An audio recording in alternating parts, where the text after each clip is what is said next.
জুলাই আন্দোলন করার সময় তখন ব্যাচেলার পয়েন্টে ইতিমধ্যে আপনারা জানেন পরিচিত ব্যাচেলার যে নাটক মধ্য দিয়ে পরিচিত আমরা হয়েছি।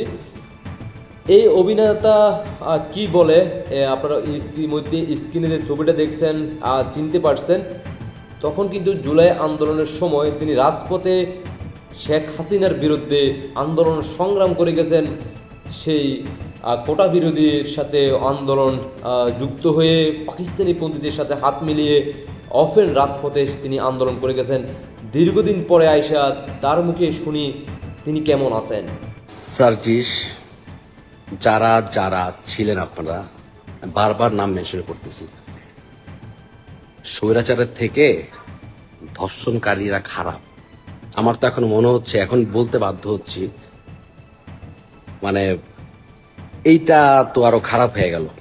এখন দেশের অবস্থা আরো খারাপ হয়ে গেছে। ভুল করছি, এখন মনে হচ্ছে ভুল করছি ভাই, ভুল করছে সবাই। কি হয়েছে আপনারা তো শুনলেন, আর দেশবাসীকে একটু দেখার সুযোগ করে দিবেন যাতে করে সারা বাংলাদেশে যারা তখন না বুঝে না শুনে না জেনে আবেগে তখন জুলাই আন্দোলনের সময় আন্দোলন করছিল সাধারণ শিক্ষার্থী থেকে শুরু করে সাধারণ জনগণ, যাতে সবাই সবার সিদ্ধান্ত এভাবে নিতে পারে আর বুঝতে পারে, তাদের মত প্রকাশ করতে পারে। ধন্যবাদ জানাই এই অভিনেতাকে, যিনি গত জুলাই আন্দোলনের সময় তিনি প্রকাশ্যে কিন্তু ছাত্রদের সাথে সাধারণ জনগণের সাথে তখন আন্দোলনে অংশগ্রহণ করছিলেন।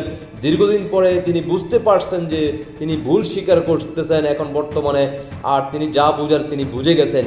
এভাবে যাতে সারা বাংলাদেশে প্রত্যেকটা জনগণ, প্রত্যেকটা সাধারণ জনগণ থেকে শুরু করে সাধারণ শিক্ষার্থীদের দৃষ্টি আকর্ষণ করব। আপনাদের মত প্রকাশ করার সময় কিন্তু এখনই, শুধরানোর সময় কিন্তু এখনই। যদি 5ই আগস্টের পর থেকে আপনারা এ পর্যন্ত অথবা সামনের দিন বিজয়ের আগ মুহূর্ত পর্যন্ত আপনারা দেশের পরিস্থিতি নিয়ে যদি কথা না বলেন, তাহলে আপনাদের শুধরানোর সময় কিন্তু পরবর্তীতে পাবেন না।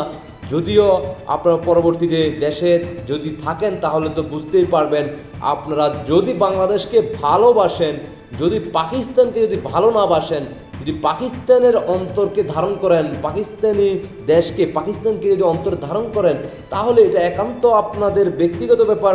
আর যদি আপনি নিজেকে মনে হয় যে আপনি তখন ভুল করছেন, আপনি আবেগে বশত হয়ে তখন আন্দোলনে অংশগ্রহণ করছিলেন, আন্দোলন করছিলেন, সেটা ভুল স্বীকার করেন, তাহলে শুধরানোর সময় কিন্তু এখনই। বাংলাদেশকে যদি ভালোবেসে থাকেন, বাংলাদেশের সাধারণ জনগণদেরকে যদি ভালোবেসে থাকেন, বাংলাদেশকে যদি 71কে যদি ভালোবাসে থাকেন, মুক্তিযুদ্ধকে যদি ভালোবাসে থাকেন, বাংলাদেশের নারীদেরকে যদি ভালোবাসে থাকেন, তাহলে অবশ্যই আপনি আপনাদের নিজেদের মত প্রকাশ করবেন। দেশবাসীকে দেখার সুযোগ করে দেবেন। জয় বাংলার সৈনিক ভাই বোনেরা সর্বোচ্চ শেয়ার করবেন, যাতে বাংলাদেশের প্রত্যেকটা সাধারণ জনগণ, সাধারণ শিক্ষার্থীরা যারা আন্দোলন করছিল তাদের সাথে, তারা যেন তাদের নিজ দায়িত্বে নিজে যাতে করে নিজের মত প্রকাশ করে, এভাবে জনসম্মুখে ভিডিও বার্তা দিয়ে তারা যাতে সবাই আবারও আন্দোলনে অংশগ্রহণ করতে পারে, যাতে এই বাংলার মাটিতে রাজাকারের বিরুদ্ধে রুখে দাঁড়াতে পারে।